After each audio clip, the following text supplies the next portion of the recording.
well, what do Adventists actually die of? And you can see as a percentage of all deaths, looking at all Californians, not Adventists now, nearly 40% die of heart disease, about 23% die of cancer, 6-7% of stroke, and so on and so forth, these common diseases. Amongst all Adventists, you look down here, and really the numbers are pretty much the same. Fewer die of COPD and smoking-related conditions, but there's no big difference. So what we're really saying is that the Adventists are dying pretty much the same things as everybody else, but the thing that's different is the average age at which they die of all these things. Non-Adventists who die of heart attack are dying on average at about 76 years of age, whereas the Adventists are dying at 83 years of age. These are for the men. So you've got that 7-year difference again that we saw for mortality from all causes. Here we see it also at the age of dying from heart attack. And so we say, well, cancer, the average age of dying of cancer is 71 years. Here it's 78 years. That's 7-year difference again. Stroke, 79 years and 86 years. COPD, 76, 83. Diabetes, 73, 81. I mean, it's kind of amazing to me. I would never have predicted this. It almost looks like whatever you're going to die of, you're going to die the 6 or 7 years later on average. And then we say, well, let's have a look at low-risk Adventists. What do I mean by that? That they're vegetarians, they exercise vigorously 3 times a week, they're nuts, their BMI is in the middle range, not too thin, not too fat, and they've never been smokers. If you put all that together, you find that these people are dying also relatively similar kinds of things. Actually, interestingly, a little bit more cancer and a little bit less heart disease, but otherwise relatively similar. But now their extension in life is about 12 years. And so they're dying somewhat of the same things, but that extension, I mean, that's a huge difference. How long is it going to take the general population with medical advances and so forth to gain an extra 12 years? So what is a vegan diet? Vegetables, fruits, legumes, which are beans, soy, nuts, and seeds, and whole grains. This diet incorporates food that has not been highly processed and refined like sugars and oil. In this diet, you don't need to count calories, but may eat liberally and continue towards a normal body weight.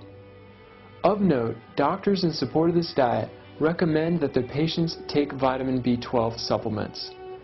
Also, nuts have been shown to be helpful. However, a census is to keep it under 2 ounces of nuts per day. A randomized controlled trial published in 2009 by Dr. Neil Bernard studied the effect of diet on diabetes. He placed 49 people with type 2 diabetes on a low-fat vegan diet and 50 on the currently accepted American Diabetes Association diet. The graph shows hemoglobin A1C of the participants. For those with medication changes, values before the changes occurred were used in the graph to reduce it from being a confounding variable. You can see that the vegan diet showed a significantly greater drop in hemoglobin A1C compared to those on the ADA diet. A difficult confounding variable in this study was changes in medication. 17 of the vegan participants and 10 of the ADA participants had to have their medications lowered, whereas 7 of the vegan and 12 of the ADA had medications increased. Here you see that there was almost a 4-fold greater decrease in LDL cholesterol in the vegan group compared to the ADA group. Other clinically significant differences include a decrease in waist size of 4.2 centimeters in the vegan group compared to a 1.8 centimeter decrease in the ADA group. In conclusion, I highly recommend for clinicians and dietitians to pay close attention to this new paradigm that the low-fat vegan diet works better than the ADA diet in terms of lowering hemoglobin A1C, LDL, and waist size. Let's consider why it makes sense that we have such an increase in obesity and also diabetes following it. High fructose corn syrup is everywhere in our diet. An average American consumes around 60 pounds per year. Previous animal studies have shown that liquid fructose, which has dramatically increased in the American diet, causes insulin resistance, dyslipidemia, and visceral adiposity. In a recent study, for 10 weeks, people consumed 25% of their diet from either glucose or fructose. The bad cholesterol, LDL, and visceral adiposity both increased 4 times more with fructose than glucose. Also, insulin resistance increased 17% with the fructose group, whereas the glucose group showed no change. In various experiments, they took groups of people who had parents with diabetes and they compared them with the general public.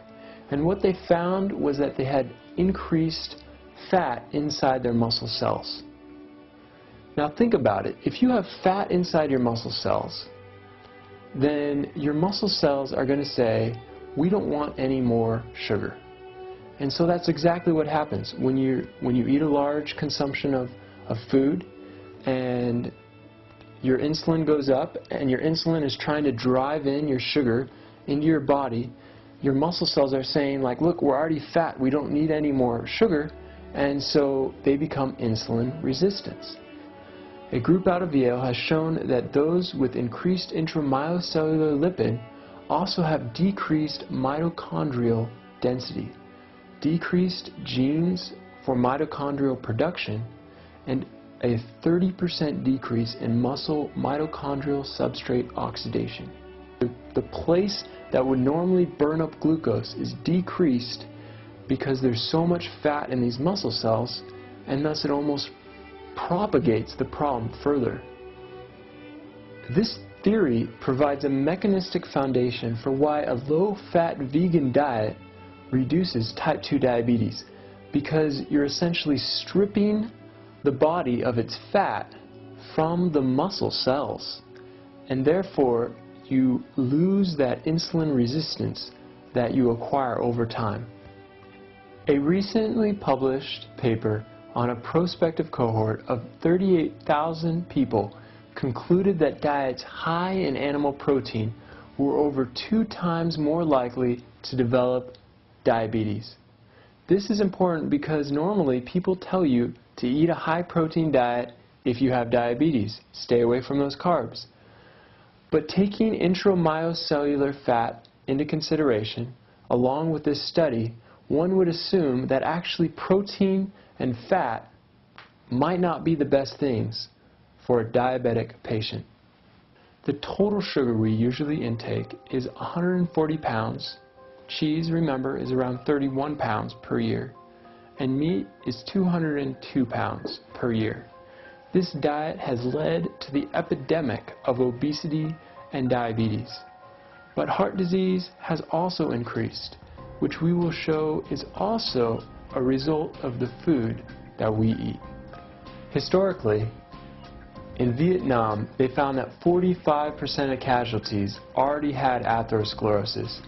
These were fit young fighters who already had atherosclerosis.